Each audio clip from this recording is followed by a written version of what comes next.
Welcome to North Georgia News Now. I'm Shane Franks.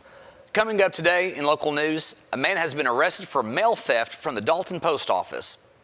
A high school student has placed second and third in state and national high jump competitions. Hamilton Healthcare Systems has announced the recipient of Heart Honoree of the Year. The city of Varnell is set to construct a new pavilion. In state news, a new federal law will require railroads to provide details of hazardous cargo. And later, Jacob Broom will be here to share WDNN's community calendar. But first, here's your local weather.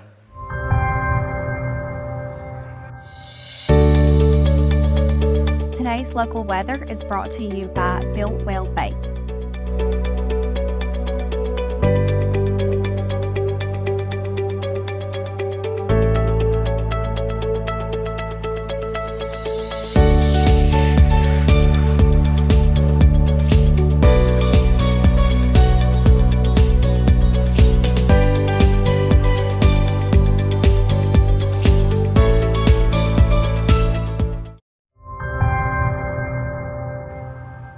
Welcome back to your local news. An Atlanta man has been arrested for following an investigation into mail theft from the Dalton Post Office. On May 6th, police say two simple devices were found inside the mail drop boxes located outside of the U.S. Post Office at 100 South Thornton Avenue. The devices are designed to catch mail when it's dropped inside the boxes. Thieves are then able to retrieve the mail without post office personnel ever even being aware of it. Bruce Frazier, Director of Communications for the City of Dalton, says postal employees detected and removed the devices before noon on the same day and retrieved the mail that had been captured. The post office then contacted the police department and the investigation then began. It is believed that 26-year-old Kean Ponder of Atlanta is responsible for placing the devices. Ponder was arrested on charges of criminal trespassing, interference with government property, and theft by taking.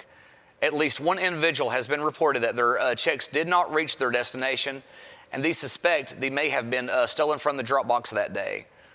The Dalton Police Department is still investigating this crime, and Frazier says they are looking for more people who may have unwittingly been victims of the mail theft crime.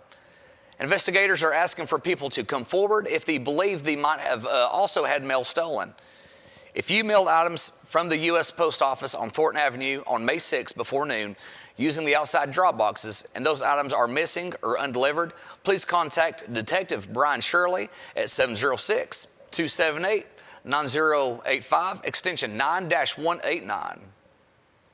A Coahulla Creek High School student placed second and third in recent state and national high jump competitions. Gage Voiles, an upcoming senior, had a jump clearing of 6 foot and 4 inches, earning him third place in the state high jump class 3A's 2024 GHSA Track and Field State Championship, which took place last month. A higher jump of 6 foot, 6.75 inches, earned Voiles second place in the boys high school jump at the Adidas Track Nationals. The National Track and Field competition took place this past weekend in Greensboro, North Carolina.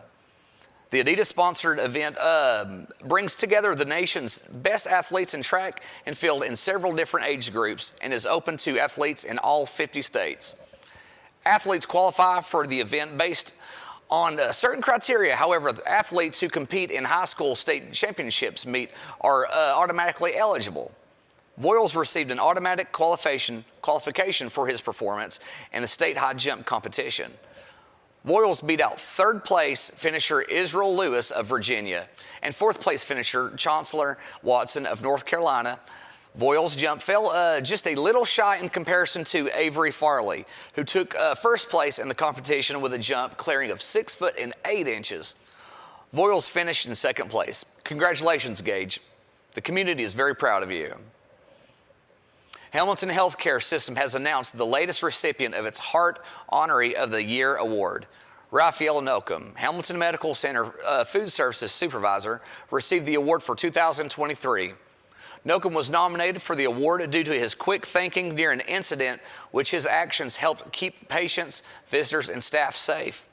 Nocum was the patient ambassador at the time of the incident. According to the hospital, a patient had become aggressive. Nocum entered the patient's room and held the door shut in order to prevent the patient from exiting the room and potentially hurting others. Nocum is a native of the Philippines and was barely a year into his position during the time of the incident. He has quickly become known as a reliable worker. He brings a sort of charisma, said Roche Heichel, manager of the Food Services Department. He really means well for others. He wants to see other other coworkers grow, and he wants to be there for them and help them grow, Heichel said. Nocum is known around the hospital for his infectious smile and for going the extra mile. Raphael is unique, said Anthony Frank, Food Services Director. His personality, his willingness to do anything to make a patient, guest, or anybody that he interacts with smile, Frank said. Nocum is appreciative of the award and says the accepted is on behalf of everyone in food services. He said, I'm overwhelmed with this so much, to be honest. We don't work only because we are employed, only because we need money. We work to glorify God. The Heart of Hamilton is an award that recognizes Hamilton associates and volunteers for actions that demonstrate the heart of Hamilton through serving with compassion, professionalism, respect, integrity, diligence, and excellence. The city of Varnell is set to construct a pavilion where residents will be able to gather for outdoor events and other occasions. The 5,000 square foot structure was unanimously approved by council members back in December of 2023. It will be constructed on the open field area located between Varnell Elementary School and the Varnell Gym. The pavilion will have many uses. According to city council members Sandy Pangle, there will be a picnic table area that will be able to accommodate 75 to 100 people, a stage for concerts, live entertainment, and public restrooms. The city will use the Federal American Rescue Plan Act money to build the pavilion, which will be signed by Carlson and Carlson Architects of Dalton. The plan is to have the pavilion finished and open to the public by the summer of 2025. Hopefully in the next month, we'll be taking bids, and then the next steps is to hurry, said Pangle. Officials are planning to invest in infrastructure across the city. We're just trying to make it where people don't have to leave here to have fun, said Pangle. The pavilion will be named after former city council member Clyde Williams, who passed away last year. Williams was loved by his fellow council members and staff who wanted to do something in his name and to honor him. Dalton State College has been recognized by Junior Achievements with a Bronze U.S. President's Volunteer Service Award for years 2022 to 23. The school received the award for completing 1,500 or more hours of volunteer services. This was an addition of 500 hours from the previous year. Assistant Director of Career and Professional Development, Mallory Safely, accepted the award on behalf of Dalton State College at the Junior Achievement Volunteer Summit in Washington, D.C. on June 11th. Safely assists as a point of contact for volunteer efforts and serves on the Junior Achievement Advisory Board for Northwest Georgia. She said the award is an honor for Dalton State and highlighted the resume building and networking opportunities the college provides students. By volunteering, these Roadrunners are helping the youth of their community while also building necessary relationship, communication, and team building skills that will support their success and their future careers, Safely stated. Volunteering with JA also allows our students to network and build their connections with local employers who are also community-focused and possess the same values. I'm so proud of our students who are the real MVPs of this award, she said. Dalton students, faculty, and staff contributed an astounding 2,685 hours at the JA Discovery Center of Greater Dalton, years 22 to 23. This is the second consecutive year that Dalton State College has been recognized with this award. Volunteers play an integral part in the delivery of Junior Achievements learning experiences.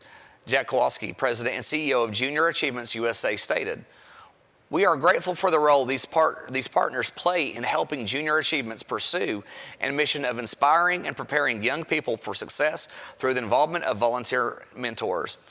The organizations we honor with the U.S. the President's Volunteer Service Award is responsible for positively impacting the lives of millions of young people, and we appreciate their commitment to making a positive difference in countless communities throughout the nation." And after this, we'll be right back with State News.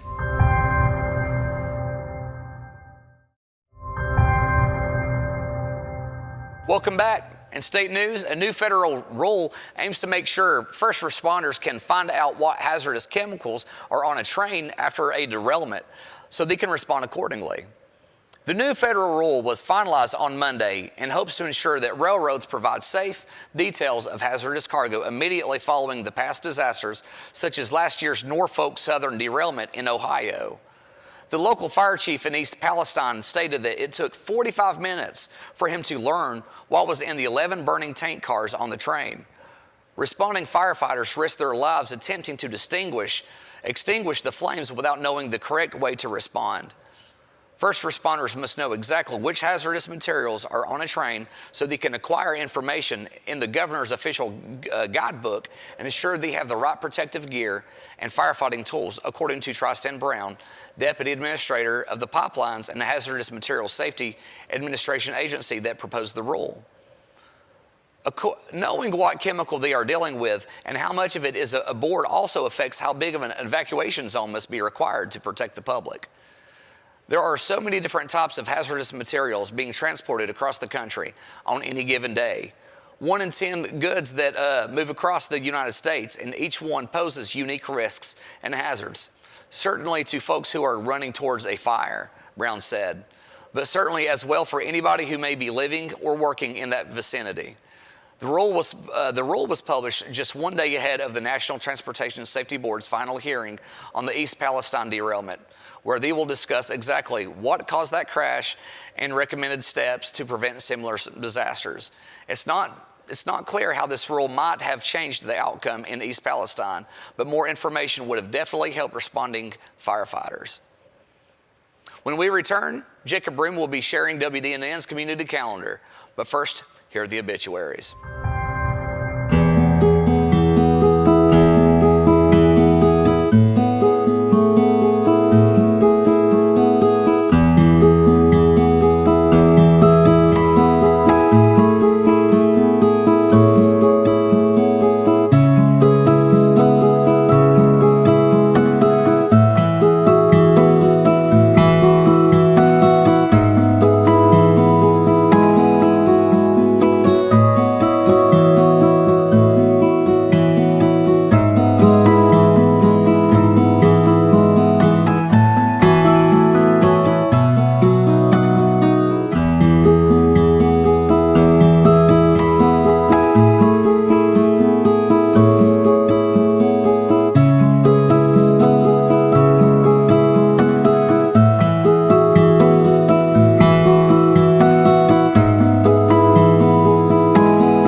Welcome back. It's time for WDNN's Community Calendar. Here are some things going on around the area.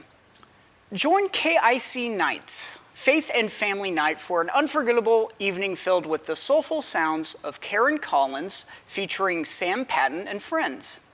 Starting from 5 p.m. and ending at 9 p.m., let yourself be carried away by the heartfelt melodies at KIC. The event promises to touch your heart and move your soul with local food trucks and vendors. Located at 5704 Marlin Road, this event takes place on June 21st and is sure to be a fun experience for friends and family. There is no charge for this event, and for more information, email kic@launchchattanooga.org to learn more. Keep your kids moving and exploring the great outdoors this summer with Well Kids in the Wild, a day camp program at Southern Adventist University. with each week-long session offers outdoor adventures facilitated by the university's adventure programming staff. Activities include rock climbing, hiking, canoeing, ropes course, caving, rafting, and more. The sessions will take place through June 17th to the 21st and available for ages 10 to 16. Spots are limited, so don't wait. For fees and other information or to register, visit southern.edu/wellkids.com. Come out and see Embrace Me, a comedy show about dating and disability on June 21st from 7:30 p.m. to 9:30 p.m. Jack Freeman is a disabled writer and comedian from New York City. His solo show, Embrace Me, is a show about dating with a disability similar to the work of Mike Birbiglia and Hannah Gadsby. Storytelling comedy combined with theater, characterized by inclusivity and heart. Embrace Me is on a nationwide tour this year. He is touring in preparation for a run at Edinburgh Fringe in August and an off-Broadway run in late 2024. Located at the Barking Legs Theater on 1307 Dodds Avenue, tickets are $20 in advance and $25 at the door. Reserve your seat today. Join Get Moving. Walk every other Tuesday for a group walk through the forest of Audubon Acres. Take a delightful bi-weekly stroll through the serene pathways. This is a leisurely walk designed for all ages and fitness levels. This isn't about speed or distance, it's about enjoying the fresh air, engaging in light conversation, and embracing the beauty of our surroundings. Whether you're an avid walker or simply seeking a relaxed outing, this is the perfect opportunity to connect with neighbors and nature. Remember, comfortable shoes and a spirit of camaraderie are all the things you need to join the fun. The date is every other Tuesday beginning at 4:30 p.m. The location is at Audubon Acres Visitor Center attire. Comfortable clothing and footwear suggested. Come join and take a gentle stride and unwind and foster a sense of community with every step. This event is free with no admission, and there is no need to register beforehand. This will take place rain or shine, barring significant weather. If you have any questions, please call 423-892-1499 for more information. If you'd like to submit your information for North Georgia News Now's community calendar, please send an email to info@wdnntv.com. That's it for this edition of North Georgia News Now. Be sure to visit us on Facebook, YouTube, and Instagram. Thanks for watching Local.